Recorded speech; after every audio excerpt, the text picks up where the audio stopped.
Human frog horror. You basically just described every middle school kid I've ever met.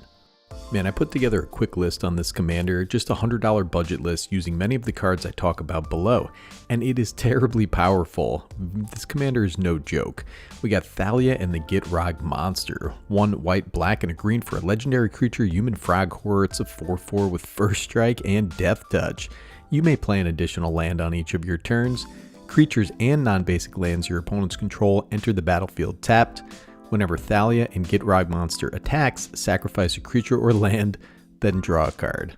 This is one of the most ability-dense creatures I've ever seen. This does it all. It's got resource denial, it's got card advantage, it's got ramp in its own little distinct way, and a sacrifice outlet. There are literally over 350 combos you can include in this deck. You can check them all out on EDH Rec. I've seen CDH folks building this Hate Bear combo, which is perfectly viable. You can build Landfall, Aristocrats, Graveyard Recursion. This is a wide open commander that's going to be super popular.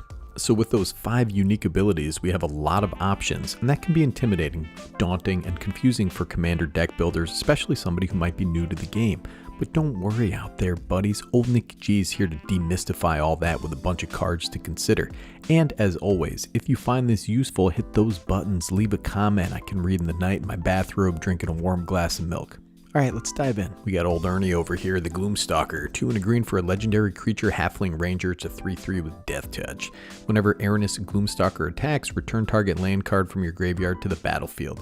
This is going to be great, dude, because you're going to be putting lands into the graveyard with Gitrog, and that's what it's all about. Then we have Circle of the Land Druid. 1 and a green for a creature, Gnome Druid. It's a 1/1. When Circle of the Land Druid enters the battlefield, you may mill 4 cards. It has natural recovery. When Circle of the Land Druid dies, return target land card from your graveyard to your hand. This is uniquely suited to this deck. If you don't have your extra land drop, this little druid will go get it for you, and you can just sack it to your commander's attack trigger, buddy. Then you got Oat Helm, Sigardian Outcast. 1 green and a white for a legendary creature, human. It's a 2/2. Has 2 and tap. Choose target creature card in your graveyard that was put there from the battlefield this turn. Return it to the battlefield tapped. This guy is 20 cents. It looks like he's calling his girlfriend with the Ouija board in the afterlife over there. It's like, hey, give me back my shirt. Perennial Behemoth. It has 5 generic mana for an artifact creature beast. It's a 2/7. You may play lands from your graveyard. It has Unearth for green. Look at this wall over here. So listen, Crucible of Worlds and Ramanap Excavator are going in this deck if you have the funds or you have them hanging around somewhere. But this guy is 47 cents, and you get a wall of a blocker for 2 extra mana. I'd argue this can be a little better because you can sack it to Gitrog and unearth it later. That's the thing about Commander, dude. Crucible is the go-to because it's the most efficient card, but there is room for redundant effects and cards that maybe aren't $25. The point of these videos is to maybe show you cards that aren't on the EDH Rec page but will fit in your build. Then we have Titania, Protector of Argoth. 3 green for a legendary creature elemental. It's a 5/3. When Titania, Protector of Argoth enters the battlefield, return target land card from your graveyard to the battlefield. You can set that up nice with the Gitrog sack trigger. Whenever a land you control is put into a graveyard from the battlefield, create a 5/3 green elemental creature token. Very cheap currently. This little lady is a little land recursion and a payoff for the land sack ability on your commander, and is only a couple cents right now. Abiding Grace, dude, you thought this was a magic channel? I'm about to give you a sermon, brother. It's 2 and a white for an enchantment. At the beginning of your end step, choose 1. You gain 1 life, or return target creature card with mana value 1 from your graveyard to the battlefield. So in these colors, green especially, there are tons of 1-drop mana dorks that we can stick in there. If your build includes a fair amount of 1-mana creatures, which it probably should, this is free recursion and sack fodder for next turn. Interesting card. And thusly did David speak unto the behemoth, put Abiding Grace in your deck. Next we got Gixian Puppeteer, 3 and a black for a creature, Phyrexian Warlock. It's 4/3. Whenever you draw your second card each turn, each opponent loses 2 life and you gain 2 life. When this guy dies, return another target creature card with mana value 3 or less from your graveyard to the battlefield. So I like the flavor text on this too. It says, to some desecration, to Gix, decoration. Dude's out there decorating his house with people's skin. I like the flavor text, shows that the Phyrexians have some humor. It's cool because this guy is skinless. If I was a Phyrexian, the first thing I would want to get rid of too is my skin. I put it right up on the wall. It's too much busy work, dude. Anyways, if your commander is out there, you are draining a whole lot over the course of a game because you're going to be drawing 2 cards on your turn at least. Look at this awesome prowling machine, truly a wonder of nature, this urban predator. We got Nethroi, Apex of Death. 2 white, black, and a green for a legendary creature, Cat Nightmare Beast. It's a 5/5. Has mutate for 4 and a hybrid green, white, and 2 black. It has Death Touch and Lifelink. Whenever this creature mutates, return any number of target creature cards with total power 10 or less from your graveyard to the battlefield. Remember, you can't mutate onto the commander. It's a frog human horror like Danny DeVito, but you're going to have a bunch of other characters in there you can mutate onto. Groundskeeper is 1 green mana for a creature human druid. It's a 1/1. Has 1 in green, return target basic land card from your graveyard to your hand. Here's a little 1 mana fella that can get back your basics, dude. Unless you're a real land-based master like some of my buddies out there, they don't use any basic lands whatsoever. Just shock lands and fetches, brother. Here he comes, Geralf's Messenger, black, black, black, creature zombie, it's a 3/2. Geralf's Messenger enters the battlefield tap, but when it enters the battlefield, target opponent loses 2 life as Undying. Undying creatures are also fantastic in this deck, especially this guy. Sack him, he comes back, he's going to drain 4 life total. Recur him with cards like our next card and repeat the cycle. I love this guy, love the art. Looping Geralf's Messenger is a win condition all its own, and it's an art. So you can just get him back with this thing called the Death Dweller, 2 and a black for a sorcery.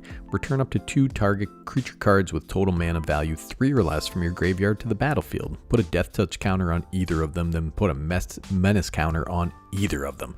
So you bring this thing back with Death Touch and Menace, or you can just get 2 of your little guys back. Alright, I don't know if I actually put this in my deck list, but it bears thinking about.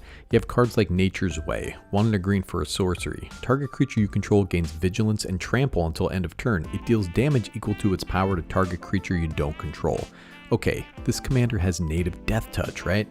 So you're adding Trample, it's going to make it impossible to block, and when it deals damage to something, that something will die because of the Death Touch. Now you might be confused because Nature's Way sounds like a feminine hygiene product, but it's actually a magic card. So then you got Spinning Wheel Kick, XX green green for a sorcery. Target creature you control deals damage equal to its power to each of X target creatures and or planeswalkers.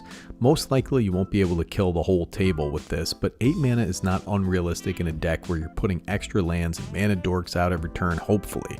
This is not the most efficient thing in the world, but it's interesting to think about because everything you touch is going to die from the Death Touch. Brand new, out of the All Will Be One set, you got Conduit of Worlds, 2 green green for an artifact. You may play lands from your graveyard, there you go brother. And you have tap, choose target non-land permanent in your graveyard. If you haven't cast a spell this turn, you may cast that card. If you do, you can't cast additional spells this turn. Activate only as a sorcery. Slightly less efficient than Crucible of Worlds with that recursion effect. It's going to be fringe useful. In any case, play lands from the yard in a more budget deck. Alright, then you got Neither Trader, black black for a creature spirit, it's a 1/1 with haste and shadow. Whenever another creature is put into your graveyard from the battlefield, you may pay black. If you do, return Neither Trader from your graveyard to the battlefield.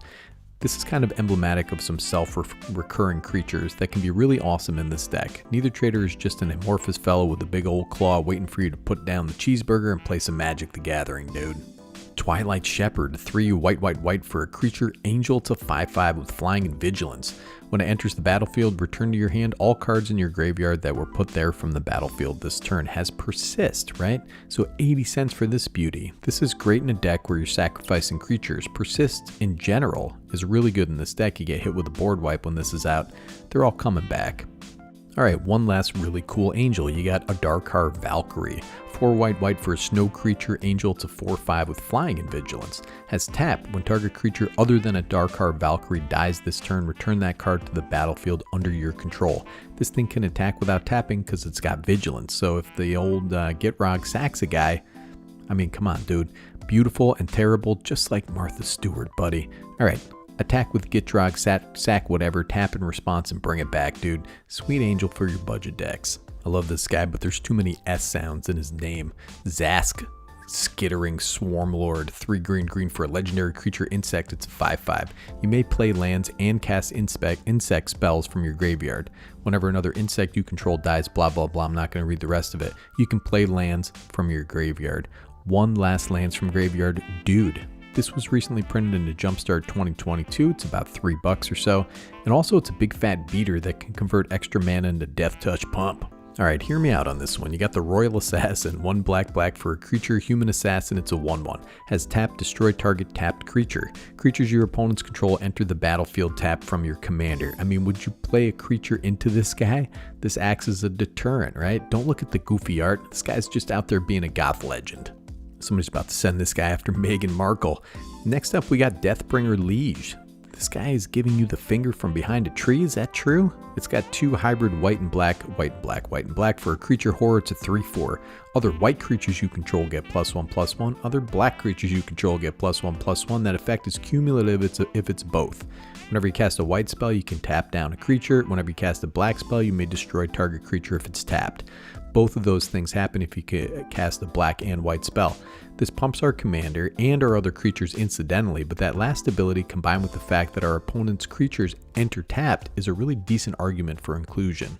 Alright, this is a bonus card because this is a little bit pricey, but you got Celestine the Living Saint, 4 and a white for a creature, legendary creature, human warrior, it's a 3/4 with flying and lifelink. It's not an angel dude, but it's going to fly up there and it's going to mess up your opponents with its healing tears. At the beginning of your end step, return target creature card with mana value X or less from your graveyard to the battlefield, where X is the amount of life you gain this turn. So just by herself, there is a 3 mana recursion engine that happens at every end step. These are good times, buddy. So yeah, man, I'm going to put the deck list in the description over here. It's about $100, not including the cost of the commander. I don't know how much that's going to cost, but obviously the set's not out yet. So the Gitrog and Thalia is like $20 right now. Just subtract that from the cost. You're in under $100, no problem. So just know that this seems incredibly intimidating to build a commander like this, especially when you're seeing CEDH decks. But you can build a commander deck around this powerhouse for cheap using slightly less efficient cards, but making up for that with extremely efficient and cheap cards like our Mana Dorks, our Landfall effects, and our Sacrifice synergies. It's easy, buddy. Just check out the deck list, and hopefully you learned some stuff today. This is going to be Nick G from Better Commander signing off.